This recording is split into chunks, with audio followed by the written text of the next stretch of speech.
नमस्कार बच्चों। और क्या हाल चाल। हाल चाल बहुत बढ़िया होगा।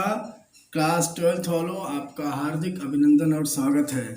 लगभग एक हफ्ते से 10 दिन से आपका कोई वीडियो नहीं पड़ रहा था, तो सोचा कि अब आपका वीडियो डाल दिया जाए, क्योंकि इतने दिन आप लोग ने बहुत दिन रिलैक्स कर लिया होगा और अब तक नोट्स वोट्स बना के पूरा प्रिपेयर हो गया होगा। पहला चैप्टर कूलाम के नियम का और विद्युत क्षेत्र का जो पहला चैप्टर हुआ है हमारा, लगभग उसके मैंने 12 या 13 वीडियो आपको बना के दे दिए हैं।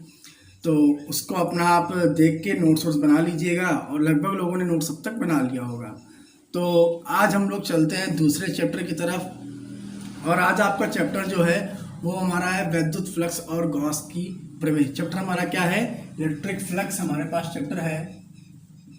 इलेक्ट्रिक फ्लक्स एंड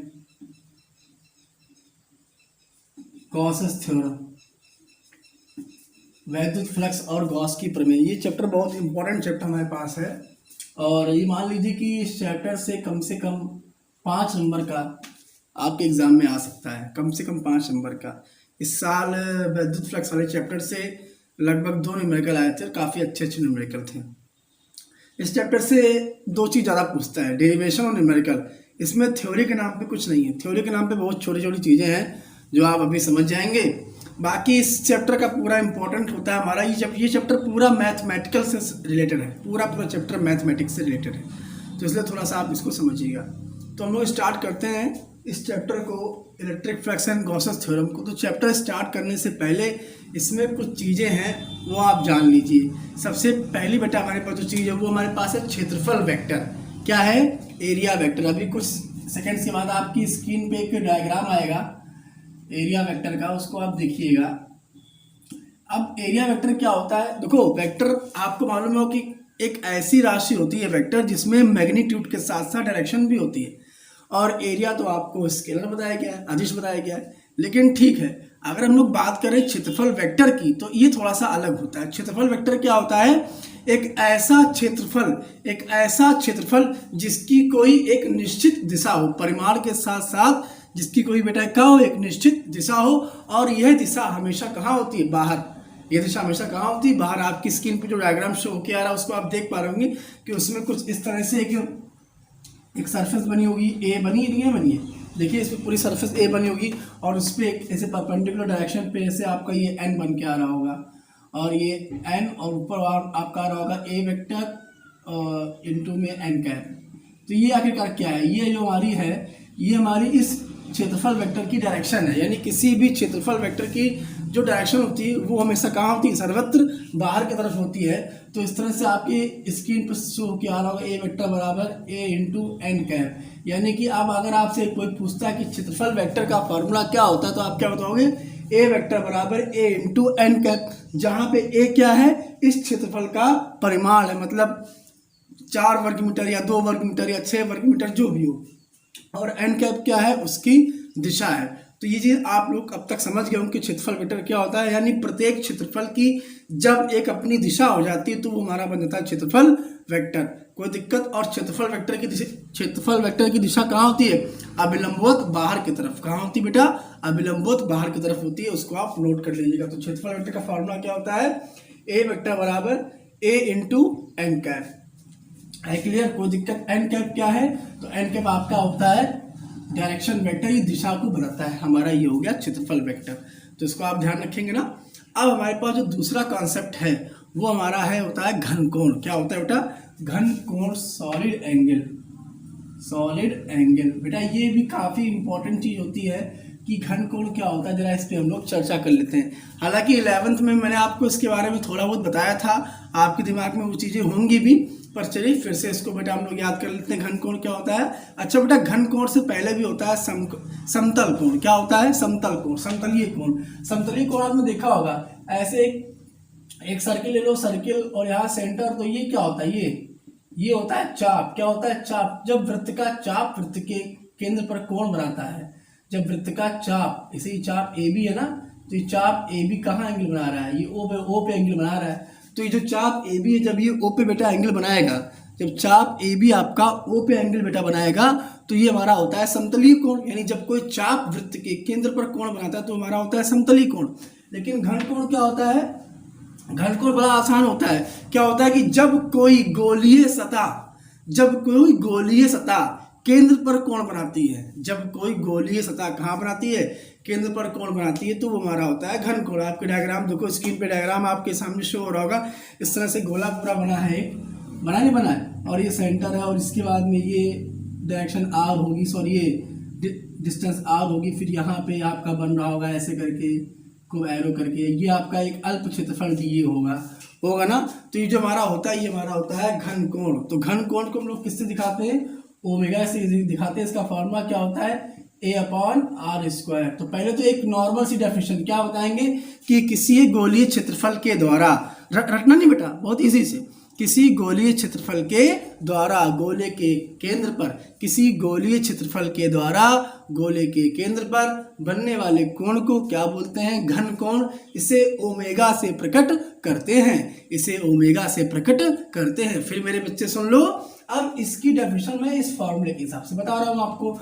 फॉर्मूले के हिसाब से बताना तो बहुत आसान है। किसी गोले के क्षेत्रफल और उसकी त्रिज्या के वर्ग के अनुपात को, किसी गोले के क्षेत्रफल या किसी पृष्ठ के क्षेत्रफल या किसी गोले के क्षेत्रफल और उसकी संगत त्रिज्या के वर्ग के अनुपात को या निष्पत्ति को क्या बोलते हैं हम लोग, घनकोण बोलते हैं। है क्लियर। डायग्राम आपने देख लिया होगा, स्क्रीन पे बन के आया होगा। और इसका मात्रक क्या होता है बेटा, इसका मात्रक होता है स्टेरेडियन। क्या होता है बेटा इसका मात्रक, स्टेरेडियन। इसको एसआर से दिखाते हैं। इसका मात्रक क्या होता है, स्टेरेडियन। क्या होता है, स्टेरेडियन। तो कभी कभी हमसे पूछ लेता है एग्जाम में कि एक स्टेरेडियन की परिभाषा बताओ, यानी एग्जाम में हमसे पूछेगा कभी कभी कि एक स्टेरेडियन क्या होता है। तो अच्छा ये बताओ, हमसे पूछेगा, ठीक है, सारी बात सही कि एक स्टेरेडियन हमसे पूछ रहा है क्वेश्चन में, तो इसकी परिभाषा हम कैसे बताएंगे। तो देखो, इसकी परिभाषा इसके सूत्र से निकालना है। अच्छा, ओमेगा बराबर फार्मूला क्या पढ़ा हमने, a/r² पढ़ा कि नहीं पढ़ा। अब देखो, अगर हम चाहें तो इसका फॉर्मूला एक स्टेरेडियन के लिए हम बना सकते हैं, फॉर्मूला भी डेफिनेशन भी। देखो, अच्छा बताओ, एक स्टेरेडियन बहुत छोटा एंगल होगा ना भाई, 1 डिग्री का एंगल, 2 डिग्री का एंगल छोटा एंगल तो होता है। तो एक स्टेरेडियन बहुत छोटा एंगल होता है हमारे पास, तो डेफिनेशन क्या बन जाएगी, किसी, देखो अगर मैं आपसे चाहूँ कि इस ओमेगा की वैल्यू 1 आ जाए, तो 1 कब आएगी, जब एरिया भी 1 होगा और रेडियस भी क्या होगा 1, काटोगे तो कितना आएगा 1, यानी ओमेगा की वैल्यू क्या आएगी 1। जब ओमेगा की वैल्यू 1 आएगी तभी तो एक स्टेरेडियन की परिभाषा बनेगी। तो डेफिनेशन क्या बनती है, किसी एकांक क्षेत्रफल, किसी पृष्ठ के एकांक क्षेत्रफल और उसकी एकांक त्रिज्या के वर्ग के अनुपात को, किसी पृष्ठ के एकांक क्षेत्रफल और उसकी एकांक त्रिज्या के वर्ग के अनुपात को क्या बोलते हैं हम लोग, एक स्टेरेडियन बोलते हैं। फिर सुनिए, किसी पृष्ठ के एकांक क्षेत्रफल, किसी पृष्ठ के, सॉरी गर्मी थोड़ा ज्यादा है, किसी पृष्ठ के एकांक क्षेत्रफल, किसी पृष्ठ के एकांक क्षेत्रफल और उसकी संगत त्रिज्या के वर्ग के अनुपात को क्या बोलते हैं बेटा, हम लोग एक स्टेरेडियन बोलते हैं। ध्यान रखेंगे आप। अच्छा बेटा, स्टेरेडियन से एक चीज और आपकी बड़ी दिमाग मेरे आ रही है कि ऐसे मान लीजिए, ये तो ठीक है, आपका फॉर्मूला बन के आ गया, ओमेगा बराबर a/r²।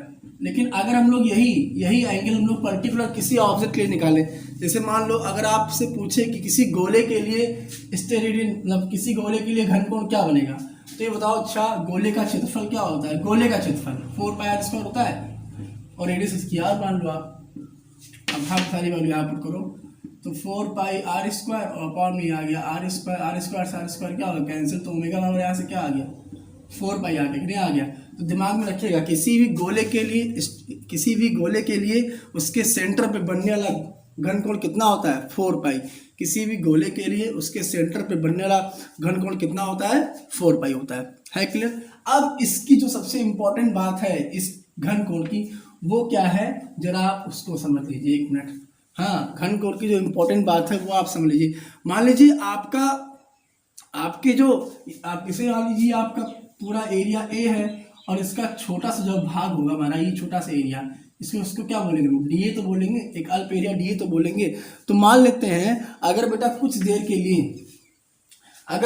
के लिए हमारा जो एंगल है, आप देखें आपकी स्क्रीन पे डायग्राम शो होकर आ रहा हो, देखिए उसमें वाला अजीब का डायग्राम होगा, कुछ इस तरह से डायग्राम होगा, इसका होगा कि नहीं होगा, और उसके बाद में फिर एक ऐसे करके डायग्राम होगा। यानी अब अगर सतह हल्की सी उठ जाती है, सतह हल्की सी टेढ़ी होती है, यानी टेढ़ी सतहों के लिए घन कोण का मान क्या होगा, तो उसके लिए फार्मूला देखो क्या होता है, उसके लिए फार्मूला होता है भैया डी ओमेगा बराबर D A cos theta upon में आर स्क्वायर। क्या होता है, डी ओमेगा बराबर D A cos theta upon में आर स्क्वायर। कोई दिक्कत, इसको चाहे तुम लोग ऐसे भी लिख सकते हैं, डी ओमेगा बराबर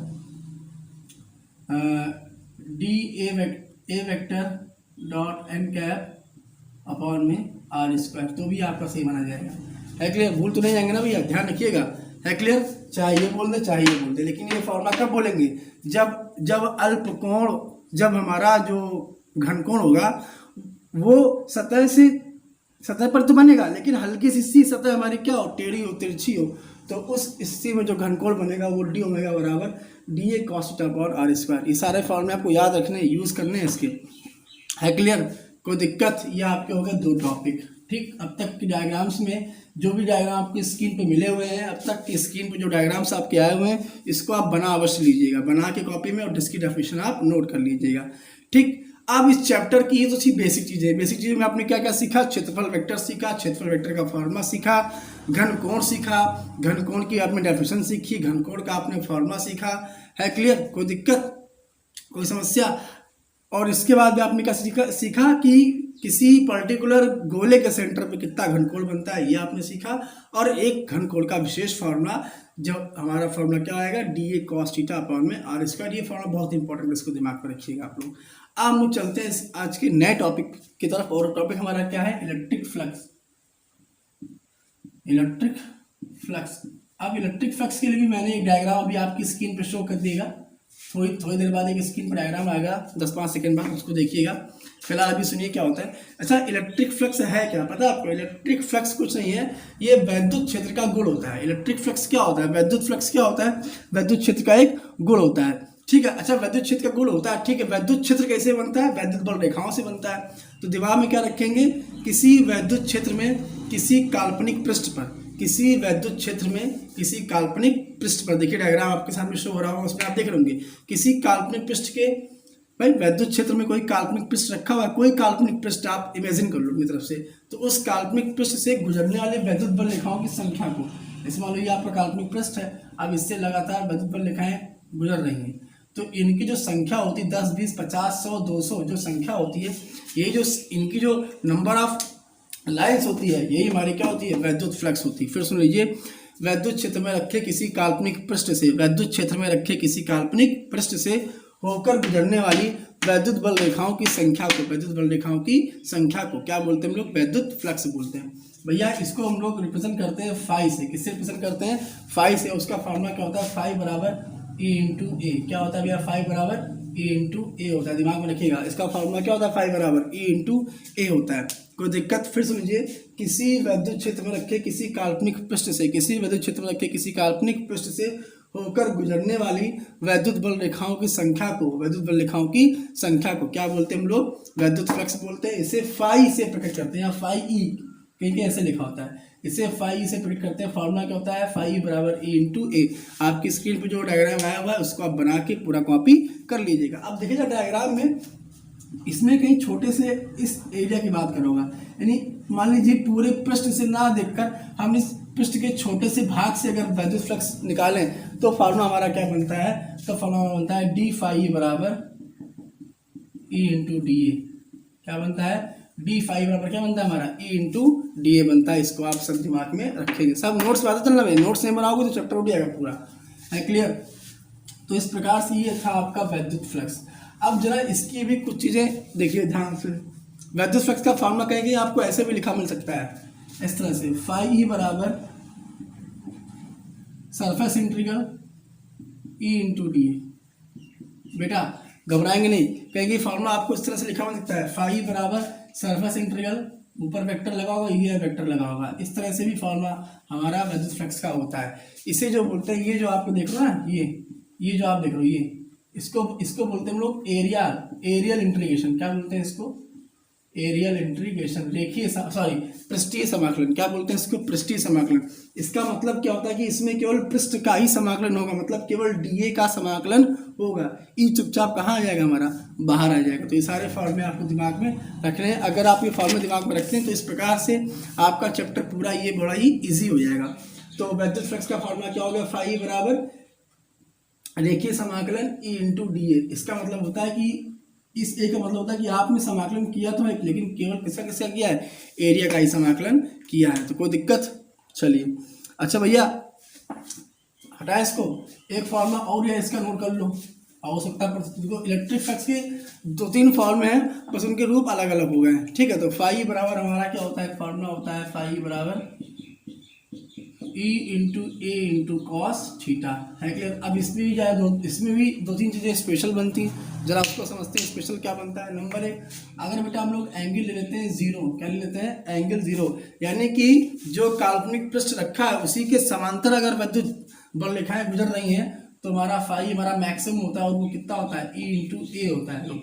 क्योंकि कॉस 0 की वैल्यू कितनी होती है, कॉस 0 हमारा कितना होता है, 1 होता है। तो ये फाई बराबर क्या करेगा, ई इंटू ए कर देगा। बट अगर हमारे पास एंगल होता है बेटा 90, कितना एंगल लेते हैं हम लोग, अगर एंगल हम लोग लेते हैं 90, तो उस सिचुएशन में कितना आएगा, फाई बराबर ई इंटू ए इंटू कॉस 90, और कॉस 90 कर देगा 0, तो फाई बराबर क्या हो जाएगा, 0। यानी कि अब दिमाग रखो कि अगर पृष्ठ हमारा रखा है और उससे विद्युत फ्लक्स सीधे परपेंडिकुलर निकल रहा है, या विद्युत बल रेखाएं सीधे लंबवत जा रही, तो उस सिचुएशन पे उसका फ्लक्स कितना होगा, 0। अर्थात इसका मतलब उस संपूर्ण निकाय का या संपूर्ण पृष्ठ का जो फ्लक्स होगा वो 0 हो जाएगा, यानी वहाँ पर किसी भी तरह की इलेक्ट्रिक फील्ड जनरेट नहीं होगी। एक बात आपको दिमाग में रखनी कि जब तक इलेक्ट्रिक फील्ड नहीं आएगी तब तक आपका इलेक्ट्रिक फ्लक्स नहीं आएगा, है क्लियर। तो अब तक की बताई हुई इन सारी चीज़ों को, सारी डायग्राम को आप दिमाग में रख लीजिए, इसको बार बार रिकॉल करते रहिए, ठीक। फिर मैं आपको आता हूँ अगले नेक्स्ट टॉपिक की तरफ, और हमारा जो नेक्स्ट टॉपिक होगा वो हमारा क्या होगा, वैद्युत फ्लक्स का मात्रक और विमा। तो जरा बेटा ये देखिए ध्यान से, आप ये बताओ, अच्छा आपने फाई का फार्मूला क्या पढ़ा, फाई बराबर आपने पढ़ा फार्मूला ई इंटू ए, यही तो पढ़ा फार्मूला। अब इसी के हिसाब से आप इसका मात्रक निकाल सकते हैं। तो इसका मात्रक अगर आप निकालेंगे तो देखो, ई मतलब वैद्युत क्षेत्र, इसका मात्रक क्या होता है, न्यूटन पर कूलाम होता है। तो न्यूटन पर कूलाम, ऐसे क्या होता है, मीटर स्क्वायर। तो इसका मात्रक क्या बन गया, न्यूटन मीटर स्क्वायर पर कूलाम, यानी विद्युत फ्लक्स का मात्रक क्या बन गया, न्यूटन मीटर स्क्वायर पर कूलाम। न्यूटन मीटर स्क्वायर पर कूलाम, भाई ई का मतलब होगा न्यूटन पर कूलाम, और एरिया का मतलब होगा मीटर स्क्वायर। तो न्यूटन पर कूलाम मीटर स्क्वायर, या न्यूटन मीटर स्क्वायर पर कूलाम। अब इसकी विमा निकाल लेते हैं हम लोग, ये विमा क्या है जरा उस पर गौर करते हैं। तो देखो यार, ई हमारा होता है, ये हमारा क्या होता है, विद्युत क्षेत्र होता है। विद्युत क्षेत्र की विमा के लिए फॉर्मूला होता है भाई, ई बराबर आपके पास होता है एफ अपॉन क्यू, यही तो होता है भाई, बराबर क्यू इंटू, याद आया पहले चैप्टर पर के हम लोग आए थे, एफ बराबर क्यू इंटू ई पर के आए थे। तो वहाँ से निकालो यार, तो जहाँ पे ई है वहाँ क्या आ जाएगा, एफ अपॉन क्यू आ जाएगा, और ए में तो ए रहेगा। तो एफ की विमा क्या होती है, एम_टी -2 होती है। आवेश की क्या होती है, AT होती है कि नहीं होती, और एरिया क्या होती है, L2 होती है। सॉल्व कर लोगे तो उसकी विमा क्या आएगी, M, और यहाँ देखो ये L और ये L, तो ये जाएगा आपका ML3, A ऊपर जाएगा ML3 A-1 T-3। भैया इसकी विमा क्या होती है, ML3 T-3 A-1। काफ़ी इंपॉर्टेंट बीमा है, इसको दिमाग में रखिएगा, बहुत पूछी आती है, बहुत इंपॉर्टेंट बीमा है, ठीक है। यानी वैद्युत फ्लक्स का मात्रक क्या होता है, न्यूटन मीटर स्क्वायर पर कूलाम, और उसकी विमा क्या होती है, ML3 A-1 T-3। ये सब चीज़ें आपको दिमाग में रखनी है, ठीक। अब हम लोग आते हैं अगले टॉपिक पे, और अगला टॉपिक हमारा क्या है, गॉस थ्योरम। तो उसको पढ़ने से पहले ये सब चीज़ें आप दिमाग में एक बार इसको नोट कर लीजिए, उसके बाद फिर मैं आगे चलूँ। आइए, तो अब हम लोग आते हैं अपने अगले टॉपिक की तरफ, और गॉस थ्योरम की तरफ। तो देखो गॉस थ्योरम पहले किस लिए बनी इसको जान लो, गॉस की प्रमेय, गॉस की प्रमेय, ठीक है। ये प्रमेय है, सब कुछ हम लोग इसको पढ़ लेंगे, पर पहले जाने किस लिए बनी। देखो गॉस थ्योरम के जरिए से हम लोग 2-3 चीज़ें बड़े आराम से निकाल लेंगे। सबसे पहले तो गॉस थ्योरम की मदद से हम लोग वैद्युत क्षेत्र जो है, यानी इलेक्ट्रिक फील्ड, बड़े ईजिली निकाल लेंगे। अगर ये थ्योरम पढ़ लेते हैं तो इससे हम लोग इलेक्ट्रिक फील्ड बड़े इजीली निकाल लेंगे। दूसरा, हम लोग वैद्युत आवेश को भी निकाल सकते हैं, यानी कि हम लोग चार्ज फाइंड कर लेंगे। है क्लियर? दो चीज़ आती है। और तीसरा क्या निकल के आएगा बड़ी आसानी से? वैद्युत फ्लक्स निकल के आएगा, यानी कि फाई।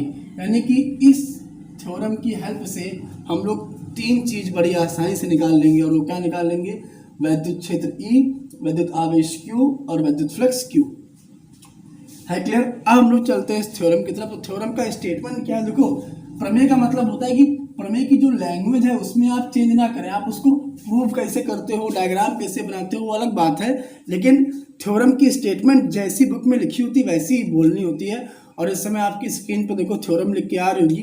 क्या रही कि किसी बंद पृष्ठ से होकर गुजरने वाला कुल वैद्युत फ्लक्स, किसी बंद पृष्ठ से गुजरने वाला कुल वैद्युत फ्लक्स उस पृष्ठ पर परिबद्ध आवेश Q का 1/ε0 गुना होता है। फिर सुन लीजिए, किसी बंद पृष्ठ से गुजरने वाला कुल वैद्युत फ्लक्स, किसी बंद पृष्ठ से गुजरने वाला कुल वैद्युत फ्लक्स, क्योंकि अगर पृष्ठ बंद है तो उससे वैद्युत फ्लक्स निकलेगा।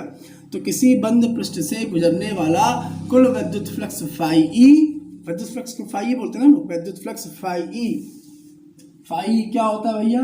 जो फाई होता है वो कुल आवेश Q का, कुल आवेश Q का 1/ε0 गुना होता है।